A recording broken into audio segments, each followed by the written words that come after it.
I think I watched Death Proof, but I can't remember a whole lot else I watched. I've tried to watch other things. I just can't really, like you, I haven't had the time. But, this is a perfect opportunity for you to talk about Tournament of Survival over the weekend. Since we did talk about King of the Death matches on here, you get the opportunity to talk about your weekend. All right, well, I wouldn't say I woke up. Thursday night, I picked up my good buddy, the Black Ass Corey.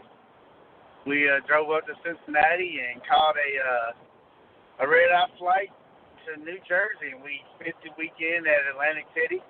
We gambled a little bit, won a little bit, lost a little bit, walked a whole lot.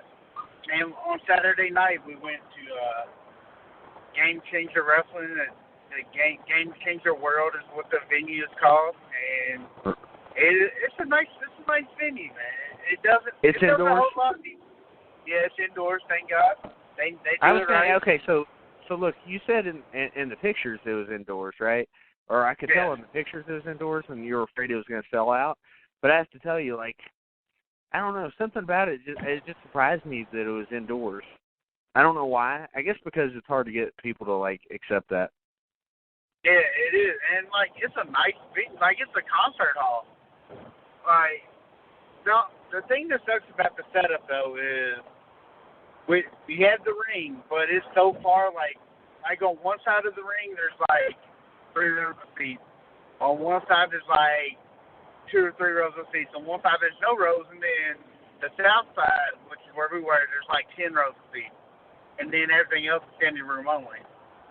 And, I mean, all the seats were filled up, and, like, there was a shit ton of people standing behind us. So, I mean, I don't know the exact numbers. I'd probably say they probably drew over 500 for that, I'd say.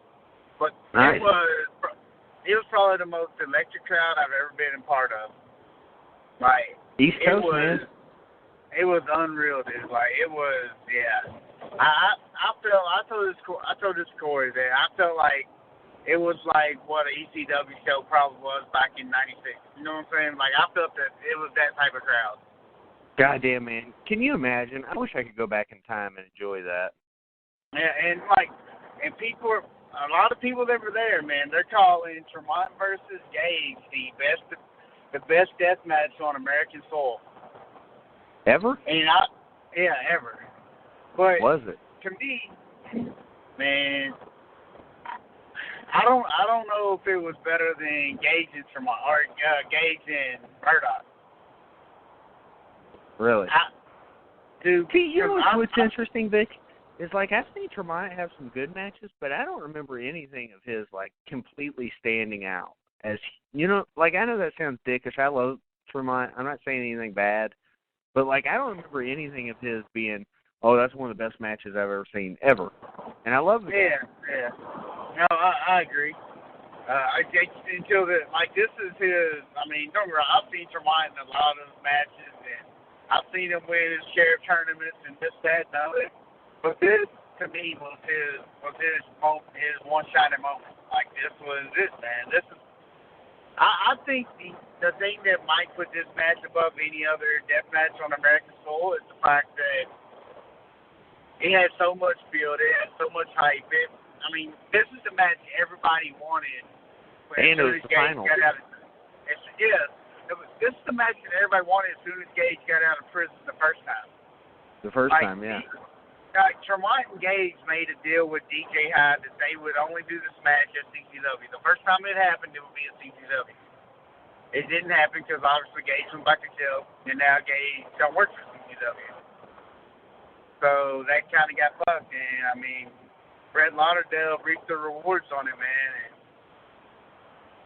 But like that match was so awesome too. But don't get me wrong, I think it's up there with the emotion behind it and everything. Puts it up there at least top 5 American death matches ever, I'd say. But fucking Takeda and Marcus Crane was amazing because them two fuckers don't care. And they bumped on scissors and razor blades and other stupid shit. What a weird world where you love a Marcus Crane match. Dude, like, Marcus Crane is fucking, I don't know what got into him. over the last couple of years, but the kids, because he's stupid and he bumps on scissors now. And I think that's why I like him. Is that horrible? Yeah. I like when people do stupid shit, personally. I mean, that's my favorite type of deathmatch, guys. Because that's what he did at Carnage Cup. He bumped on a scissor board. And he did it again here. Because, I mean, this match here was, it was called a fuckery board match. And they had a scissor board, a razor blade board, and some other things. I don't remember what they were, but they, like, stuck in Marcus Strange's head. Some type of hooks or something. Yeah. And, but Gage and Takeda was awesome, dude. Like, the only bad match on the fucking card, they involved Masada. Go figure, right? Yep. Of course it was. But, dude, that motherfucker, look, I hate he was so over. He sucks now. He does. And Corey was asking me, like, what happened. I was like, because I used to, I used to love Masada. I think he's just broken down. I think he's just broken down and doesn't care anymore. He posted on Facebook like 3 or 4 months ago how this is probably going to be his last year. And I understand why. He probably should have retired last year, honestly. Yeah. But at least he knows that he's done. He knows he can't do it anymore. Hopefully after a tournament of death, he's done. One would hope. And, And, I understand why they brought him in because, like, he was already coming in for tournament of death, so why not? And he's a big name. Like, he was over as fuck. But let me tell you something. Of course. These people are snowballed, man. You have never, ever, ever seen somebody over like you have with Nick Gage and John Zandig in front of the East Coast crowd. Like, it was unreal. Like, you know how Gage was when he came out of the like, with the East Coast guys? Like, and that was only, like, 20 people or whatever from the East Coast. Dude, like, as soon as he came out, his first entrance, dude, the roof flew off the building. And then the second time, I think it was even louder. And then the third time, like, that motherfucker was, like, the building crumbled, dude. Like, you didn't see nobody over, dude. You see Nick Gage in front of a New Jersey crowd, dude. It was unreal. So, I was going to ask you, Nick Gage, he's still as good as he was whenever we saw him against John Lee Murdoch? Yeah, I mean, he had 3 great matches. You know what I'm saying? The first match was obviously a squash. He killed Jimmy Lloyd. And, I mean, hell, you saw the video of him killing Jimmy Lloyd, which is fine because Jimmy Lloyd's a bum. And Nick Gage had to prove his dominance. And second match was Takeda, and they went all out and killed each other. And, well, him and Tremont, you know what happened there. Yeah, how was that? How was Tremont and Masada? It was okay. Okay. I mean, yeah, it was okay. I mean, Tremont made it presentable, but fucking Masada, he was watching and shit. He tried that fucking horrible ass swinging DDT again and fucked it up again. So it wasn't just the brick or the cinder blocks he tried it on that he couldn't work. It was just that move he can't work. Huh. You know what I'm saying? He tried to wrestle with Vermont, and I'm like, what the fuck are you doing? God, he's just done. Yeah, dude. And like, I don't think he cares anymore, which is a bad thing. You know what I'm saying? Yeah, I just want fresh people in death matches. I don't need to see the same people over and over again if they don't care. I mean, Murdoch won King of the Death last year. He's been in 3 straight finals, and this isn't some IWA thing. Like, I don't give a fuck. I don't care where you're from as long as you're good. I mean, Nick Mondo's one of my favorites ever, and he's definitely not an IWA guy, per se. No, not at all. So it's not about that for me. By the way, Vic, since you bring up Scissors and Marcus Crane, I just have to tell you, one of my favorite death matches and one that should be considered one of the best of all time, in my opinion, is the one between Ian and Axel from CCW when they fucking bust out this. Oh my God, that's one of my favorites ever, along with the barefoot thumbtack match. I agree, man. They fucking, because they had those brand new scissors, and that's what every scissor board has been too. Like brand new scissors bought straight from the fucking store. Oh, Motherfucker. But yeah, fuck man, that. I agree. That match was a trendsetter. You know what I'm saying? Yeah. Because that was what, like fucking 1999 or whatever. They're both fresh out of ECW. You know. I remember the first time I saw that, I was horrified.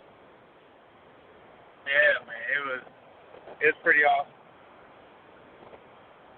Well, Vic, all right, so I haven't released it yet, but I apologize to you that Nick Gage is number 2 in the top 10, but AR Fox gets number 1. We got number 2's not bad. In our group. To be fair, if you look at his streak of competition, I thought it was kind of weak compared to AR Fox's. That's all. I mean, he did beat the most decorated deathmatch wrestler of all time. That's whatever. It's okay. Yep. He beat, like, he beat one guy. Like a multiple time number 1. You know, whatever. And Takeda, I mean, you know, he's probably the biggest name out of anybody. It's whatever. I mean, it's all good. And Jimmy Lloyd. Yeah. Well, I mean, so 2 out of 3, man. All right, so AR Fox beats Myron Reed, former one half of the number 1 in the tag team top 5. Okay, he beats Jake Chris. He beats Jake Chris, who's the former number 1 in the Indy Power Rankings.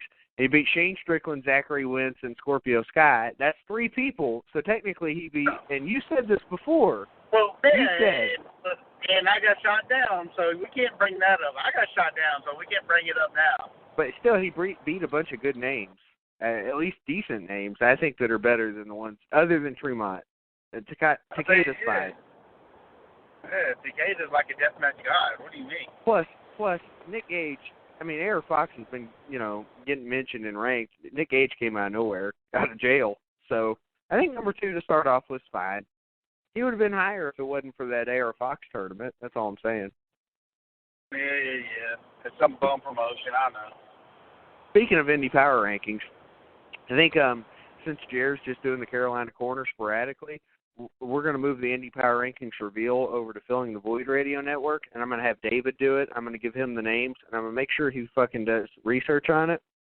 And the tag reveal, since I can record straight from my phone, I'm going to do the tag reveal, and anytime I want to do guests, I'll just do it on TalkShoe. But don't Cody do the tag reveal? I don't think he's going to be doing it much longer. Oh, really? Yeah. Why is he a bum? Yeah, something like that. He just, I don't know. He said something to David about being burned out, and I'm like, dude, try doing it for years. Then you can be burned out. I say he's only doing it like 2 months. What? Exactly. So, wow. yeah. Sporadically. You going to start the tag reveal, is that what you said? Yeah, I'll do the tag reveal myself because I can just, I can just do it from my phone with the record button on the app for Spreaker. Oh, yeah. And then whenever I want to have guests, I can do it on TalkShoe. I guess. And I'll just start doing it during the day, on my lunch on those Wednesdays. I hear you. That's what's up. Well, I help them out and give them better quality that way, and then we'll have better podcasts too. Because this is nothing against Jared, but Jared's inconsistent too. Dude's not even doing a show tonight, so. Yeah, I mean, but he's kind of dying right now, so. I don't think that's going to change. You know what I'm saying? I'm not being a dick. Like, I don't think it's going to get better. Oh, yeah. His health isn't in the best of shape right now, from what I understand, so. I understand. I've been there. I've done that. So, Vic, do you remember what we're doing next week? What is next week? June 13th. It's, huh? Is Jaws next week? No, July 4th is Jaws. Oh, okay. Next week Kristen Walk? is, nope, that's 2 weeks from now. I don't know. I'm lost. Sleepaway Camp 2. Oh, fuck yeah. Hell yeah, man. Sleepaway Camp 2, I don't have any guests lined up, and I don't need them. So, Sleepaway Camp 2 is going to be good shit. I'm excited about it. You want to try to get Felissa Rose? I don't know why. She wasn't even in Sleepaway Camp 2. Because we didn't get her for the first one? You can try. I mean, she commented on my picture once. Go ahead. I mean, why not, right? Yeah, go